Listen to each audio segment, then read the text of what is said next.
ว่าเพิ่นก็ซื้อเครื่องเฮือนนี่ก็หมดหลายเติบเลยแม่นแน่มียอด7ล้านพุ่นเด้ดีอยู่แล้วเลยเฮือนนี่คือน้ำใจแต่ว่าเฮ็ดเฮือนซวยเด้เฮ็ดเฮือนเจ้าเองแหละแต่ว่าให้น้ำจิตน้ำใจเอ้าเฮ็ดเวียกมันต้องมีกำลังใจเพราะว่าเฮ็ดเวียกก็ต้องมีกำลังใจอยากไปซื้อหยังก็ได้สุดใจเอ้าลบเลยนะเป็นยังลบขอบใจทางอันไอแขกเพิ่นเนาะมันอยู่สหรัฐอเมริ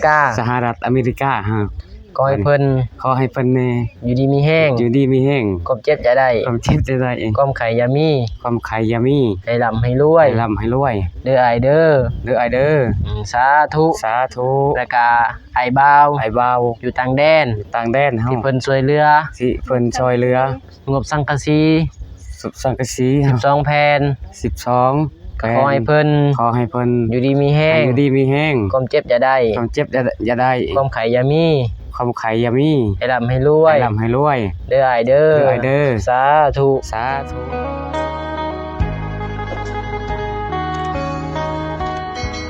พี่น้องเอ้ย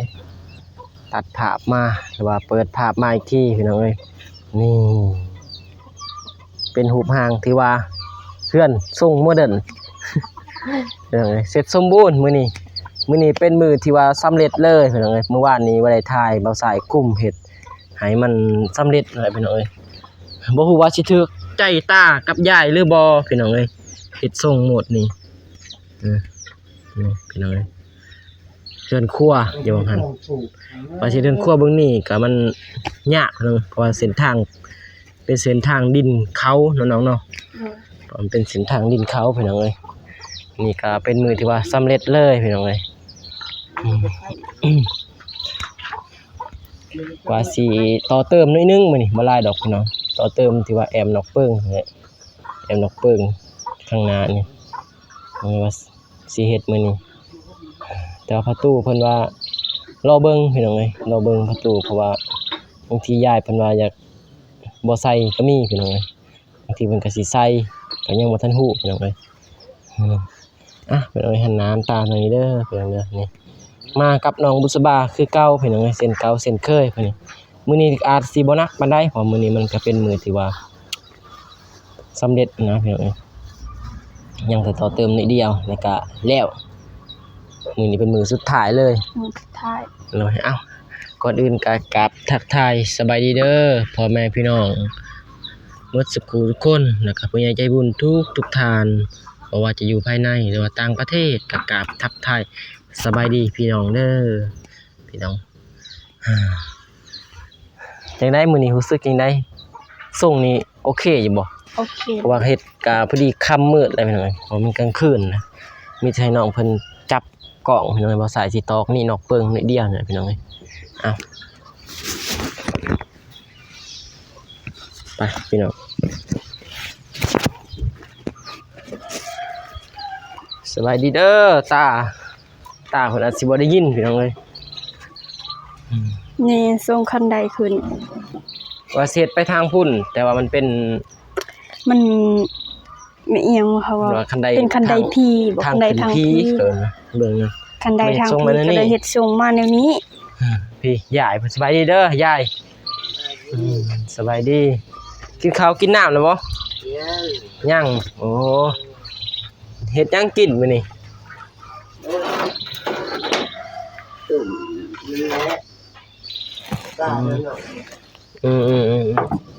มามื้อนี้มื้อเสร็จสมบูรณ์ได้มื้อนี้ได้มื้อสุดท้ายแล้วได้สิบ่ได้มาแล้วได้บัดนี้โดนๆเข้ามาหาเทื่อนึงยายปะตะปูตะปูดิก็เลยตะปูใส่ฮะตะปู6ตะปู8และโอ้ตะปูกุ๊บก็ยังบ่ละลายพี่น้องเอ้ยได้เรื่องมื้อนั้นคิดว่าบ่พอก็เลยไปซื้อใหม่จะถ่ายยังตะปูกุ๊บยังบ่ละลายถ่ายโดยแก้ยังบ่ได้บ่ใช่ดิตะปูกุ๊บ คือเพิ่นเป็นเสา ใช้ตะปู5ตะปู6ขนยังได้เมื่อวาน ตะปู6กับตะปู8ยังลายหมู่ ได้เอาไว้บ่ แล้วใช้ได้บุกละ จักแม่ไว้เอ้าพอละปะเด้อเช็ดพอละไว้เบิ่ง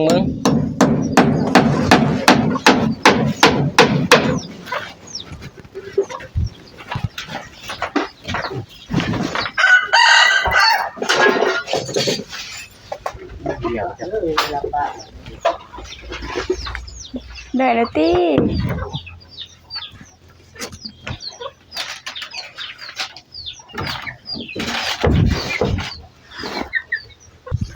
โอเค สอดเข้าหันเลยนี่หูมันถึง ได้บ่ ได้แล้ว อันทางนี้คือว่าสูงทางนั้นคือว่าต่ำ ข้างได้ต่ำ ทางนั้นต่ำนะทางนี้บัดคือว่าสูงตัวนี้ คือสูง มันบ่เสมอกันบ่ เบิ่งหน้าใหม่เบิ่งเดี๋ยวเบิ่งแต่ใกล้เบิ่งมันตรงบ่แปลกอะไรซื้อบ่ บ่ซื้อ ตัวได้บ่ซื้อเป็นเอาไว้เฮ็ดบอลประตูเพราะว่าสิเอาสังกะสีเฮ็ดเอาเลยเป็นเรียบก็พอดีเบิดพอดีพ่อ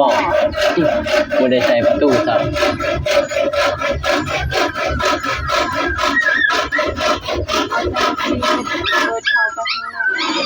เลยเลือดได้หรือไหนเพราะว่าปิดเบิดบ่ให้ฝนเข้า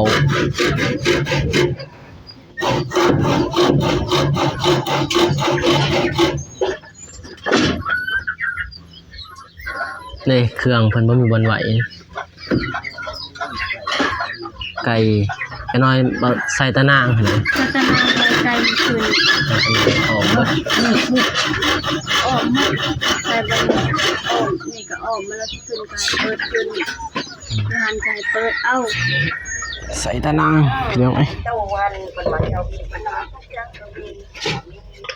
ไปไหน ใส่ตะนางกันไก่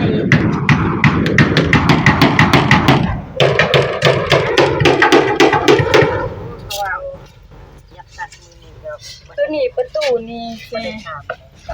อันนั้นสิมา เอาตะวันนั่นทำแล้วเอาตะวันก็ก็นั่นนั่นนี่แหละก็ตัดเลยแหละนี่สิใส่นี่ เอา ก่อน ตัดเลยแล้วก็จะปลูกไว้เพราะว่าเจ้าต้นหนามเลยแล้วมันจะวัดหนามมันใส่ชอบมันมันป้องตัดป้องมันถึงอาวุธเลยว่านั่นนั่นเพราะว่านี่เป็นปลูกเอา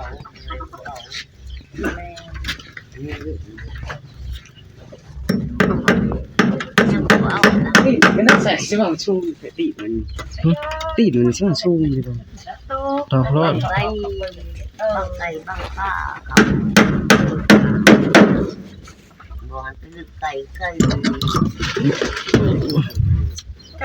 อันนั้น เขากินเขากำเหยียบความมืดมันจะกิน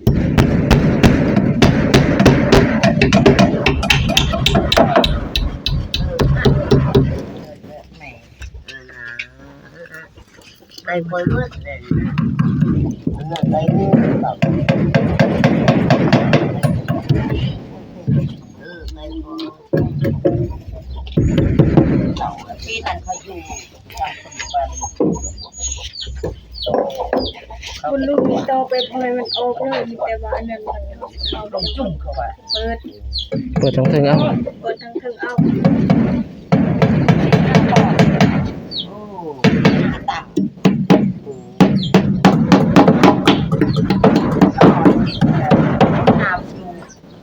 ทางผู้หันแล้วเขาผู้นั่นในห้องหนักๆทำตกแต่กี่แต่ก่อนผู้ เปิดแบบอันนั้นเลยอยู่ลุมเลย บางหลักแต่เถอะ ปิดไว้เลยนั่น ปิดไปเลยจะเปิดทั้ง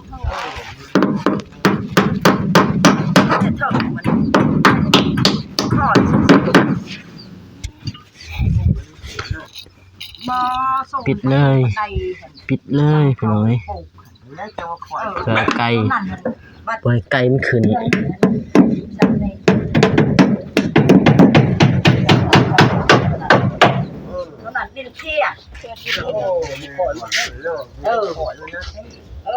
ค่อยเรื่องภาคน้ำทางคน เปิดได้ป่ะ เพราะว่าได้อยากได้หยอกของสนามลูกเจ้าของอยู่นั่นน้ำออกบ่อไปออกจะเบิ่งน้ำได้สำเนียงออกคือบ่ลายบ่เข้าแล้วไปใส่กระตุก50 ลิตรปาดสับไข่คือมันบ่เต็มจังหอดไปว่าต้องน้อยเสี่ยวจังได๋เงินทั่วงามอยู่เด้น้ำตัวนั้นให้มันได้โอ้ก็มีโอ้นั่นก็บ่ตายเลยเป็ดมันออกน้ำไปทุกอันนั้นก็มันอยู่ลำบากใหม่ทัน อะไรตอกเลยโหลดถึง ตกเลยตาขึ้นกันนังเบิ่ง นั่นแหละแต่นี่จัง พุดดี้ซำนี้เนาะ ไทย พุดดี้อยู่เฮือน นี่แหละเมื่อเขาหนามของเฮ็ดขนาดวัดนี้ว่าขนาด เฮือนมีหม้อมีหม้อแหม่ใส่นางกันไก่พ่อ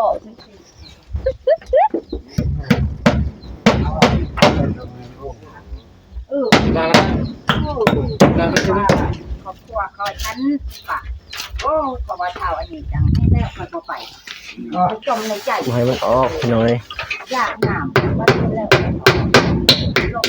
จากน้ำตัวนั้น เพราะว่าไก่สิเข้าซำนี่ บ่เข้าเลยติจังนี้ คันเปิด นี่นะฮะบ่นานหั่นเด้มันบ่ขึ้นอยู่หั่นมันสิขึ้นบ่แม่ลองสิเบิ่งอยู่ดู เปิดคือสิเข้าแล้วมันเปิด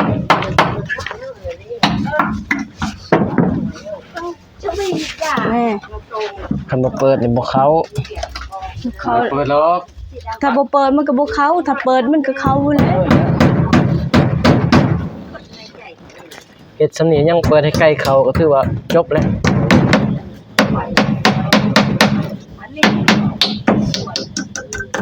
ทางนั้นก็ปิดเลยกันบ่ปิดมันเข้าอันต้องใส่ตะนางไว้ก่อน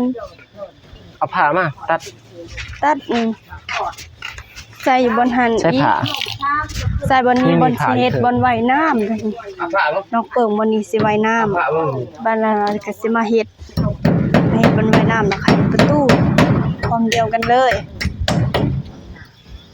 จังสิสบายเพิ่น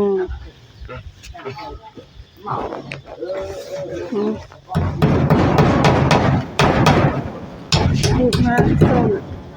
เพื่อนก็งามแล้วสิ่งที่สุดเจ้าบนหันเฮ็ดประตูนี้ยังบ่ทันได้เฮ็ดสบายเพิ่นว่าแล้วสิมาเฮ็ดอีกเทื่อ ได้เรื่อง ได้เรื่องว่า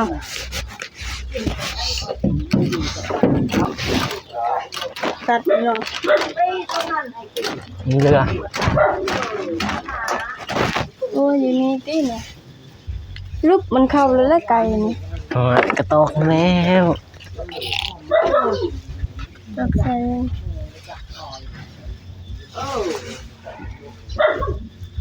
ตัวนั้นมันหมดเขาเฮ็ดหน้า ต่อไปว่าปิดเลยนะ ตอก มิด ปิ สิ ด บ เลยไก่เข้าเย้ได้แล้วสิโอเคที่สุดแล้ว เอา แล้วก็ได้แล้วดีหลายสมเสยสมเสยสำเร็จแล้วเนาะมันกับตู้กับอันนั้นนอกจานสิเนาะ โดยเองแต่ประตูกับนอกซ่านจบปิดงาน ปิดงานบัดนี้ นี่น้ำนี่เพื่อน ทางนั้นได้แอมใส่ติทางนั้น นักก็ทำมันมีลูกเต่าก็อยู่เพื่อนใครสิจุดประหยัดกันไม่ได้ นี่เรียบร้อยไก่บ่เป็นทุน สุดตัวมันกองกะลายังเจ้าอีสังก็เขาพันไปไปเห็นปีหนึ่งกับว่าเขา ไก่ เนาะ มาก อ่ะพี่น้อยเสร็จสมบูรณ์บัดนี้เหลือประตูเพราะประตูนี่มันยังต้องเบิ่งพี่น้อย ยังสิซื้อโตอะไรยังแนวพับปิดเปิดอีหยัง โดยไปซื้อผ้าปิดเปิบมาใส่อีกแล้วก็นกเปิ้งหยังขี้อันนั้น บ่ใส่ก็ได้ประตูน้องเปิด นกเปิ้งนี่ ใส่เป็นตารางเอา เพราะว่าเสียวออกมานั่นนี่เนาะ บอกให้นี่ตัวนี้ตัวละ3ตัวนี้เฮาอันนั้นเฮ็ดบอลอัดอันนั้นก็ได้ก็ได้ เพราะว่าเสร็จบนอ่างน้ำนะหมึงนี่ บอลไว้น้ำเนาะ เราล้างถ้วยล้างหยังแม่นอยู่นี่เลยอยู่นอกนี้เป็นเอาไว้ โอ้ยเครื่องได้บ่ พอเสร็จเทือนครัวบางพุ่นแต่ว่ามันถึกทางงูเพราะว่าทางดินนี่เพิ่นซื้อแหละเด้เพิ่นซื้อเส้นทางเข้าไปนะ ก็เลยแล้วก็ออกไปบ่ได้อีกเนาะก็เลยมาเฮ็ดบงนี้เอาใส่เพลงนี้เอาบ่ดังไผ่เพิ่นยังแต่ว่าเครื่องเพิ่นยังบ่ทันเมียนบ่สิตอกตะปูให้เพิ่นเมียนจักหน่อยให้เพิ่นเมียนเป็นระบบระเบียบหน่อย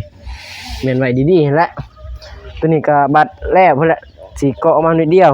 ตัวนี้บ่ยากดอกพี่น้องเอ้ย บ่อยากมันได้ มีแต่ปูแป้นเลยปูแป้นที่ว่าแป้น แป้นตัวมันเรือเกิดอีหยัง เลยปูใส่แล้วก็ตั้งอ่างน้ำเรียบร้อยพี่น้องเอ้ยใส่เลยอินมานี่มั้ง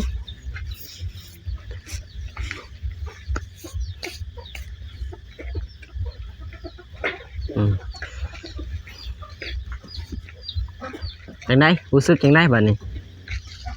แล้วแหละ ดีใจบ่ รู้สึกจังได๋ถามความรู้สึกก่อนเป็นแบบสรุปแล้วก็เป็นบ้านของเจ้าเลยแล้วสมมุติว่าเจ้าเอาเมียหรือว่าเอาหยังมาก็อยู่นี่ได้บัดนี้งามอยู่บ่ งาม ฮะดีใจบ่ มีจำนี่แหละอะไร รู้สึกว่าดีใจบ่ในปลื้ม เออ ดีใจ ดีใจแน่แห เพ ละ ราะว่าเฮือนนี่ ดีใจ สมมุติว่าอันนั้นนะหรือว่าตากับยายมันว่าอยากอันนั้นดอกอยากเว้าอันนั้นดอกเพิ่นบ่อยู่หั่นนะจะเป็นเจ้าอยู่เลยได้อยู่นี่จะเอาเมียมาก็อยู่นี่แหละสำนี้ก็โอเคแล้วพี่น้องเอ้ยเพราะว่ามันก็งามแล้วมันนี่ก็ ได้แล้วนี่ เสร็จสมบูรณ์ บ่มีซ้ำนี่ก็ถือว่าที่สุดเลย แม่ สำหรับ น เฮาบ่มีเพื่อหามาได้เนาะเพื่อสิได้ล้าน1 2ล้านหั่นนะเพราะว่านี่ก็เป็นทางผู้ใหญ่ทางอ้ายเบาสายแหละอ้ายฮักเพิ่นอยู่สหรัฐอเมริกาเพิ่นทางอ้ายแขกเจ้าเอิ้นอ้ายก็ได้เป็นอ้ายแขกมุกขอบใจเด้อบุญขอบคุณ มันลืมดอก โดยเพราะว่าเพิ่นก็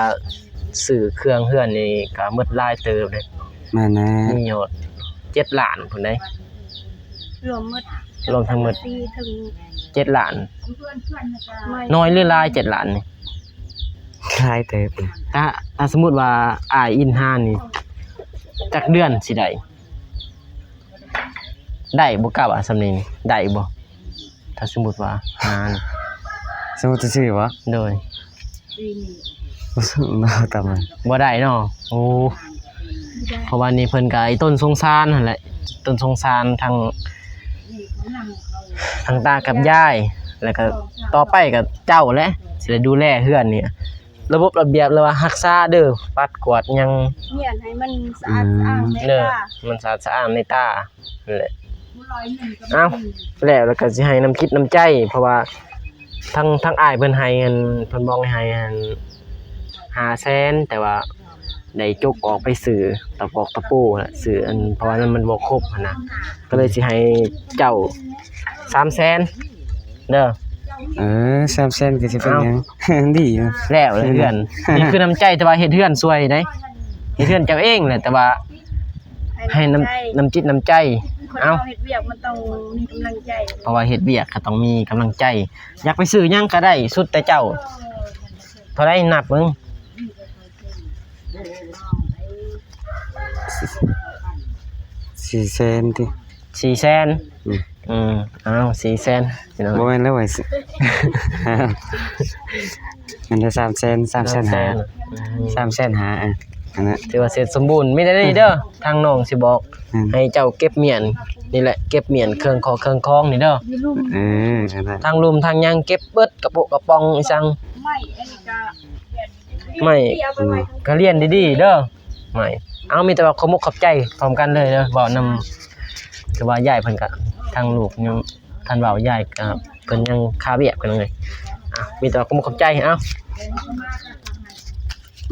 ลบเลยนะเป็นยังลบ ขอบใจให้ทางอัน ไอแขก ไอแขกเพิ่นเนาะ มันอยู่สหรัฐอเมริกา สหรัฐอเมริกาก็ให้เพิ่น ขอให้เพิ่นแน่ อยู่ดีมีแห้ง อยู่ดีมีแห้ง ความเจ็บอย่าได้ ความเจ็บจะได้เอง ความไข่อย่ามี ความไขอย่ามี ให้ร่ำให้รวย ให้ร่ำให้รวย เด้อไอเด้อ เด้อไอเด้อ สาธุ สาธุ แล้วก็ไอบ่าว ไอ้บ่าว อยู่ต่างแดน ต่างแดนเฮา ที่เพิ่นช่วยเหลือ สิเพิ่นช่วยเหลือง บสังกะสี สังกะสี12แผ่น 12 ก็ขอให้เพิ่น ขอให้เพิ่น อยู่ดีมีแห้ง อยู่ดีมีแห้ง ความเจ็บอย่าได้ ความเจ็บอย่าได้ ความไข่อย่ามี ความไขอย่ามี ให้ร่ำให้รวย ให้ร่ำให้รวย เด้อไอเด้อ เด้อไอเด้อ สาธุ สาธุ ดีใจ มีว่าซื้อหยังก็ได้บัดนี้หรือว่าจะซื้อน้ำส้มน้ำหวานซื้อทรงซื้อเสื้ออะไรเพราะว่าเห็นแต่ใส่เสื้อขาสั้น เสื้อนี่ก็ตัวเดียวตั้งแต่มา ตัวเดียว นี่เลย เห็นตัวเดียวใส่ แต่โอ้ย บ่รู้ว่า นี่ฮะตอนนั้น นี่แต่บ่ได้ ตัวนี้บ่ มักแห้งวันนี้ เอาบ่เสื้อใหม่ที่ซื้อมาให้มักแบบได้เสื้อแบบได้มัก เสียแบบตัวผู้เจ้าให้ข่อยอันได้ปีนั้นนะ เสื้อแบบได้ หูบเสียหูบเชื่อบ่ โอ้มักเสื้อหู กาเสื้ เสื้ อ อไปหน่อย ถ้าเชื่อ เดี๋ยวสิหาเบิ่งเด้อว่าสิออกไปทะแต้งอีกพี่น้องมื้อนี้โอเคไปต่อพบกันใหม่คลิปหน้าพี่น้องคลิปนี้ขอกล่าวคำว่าสบายดีเด้อ สวัสดี บายบาย อ่า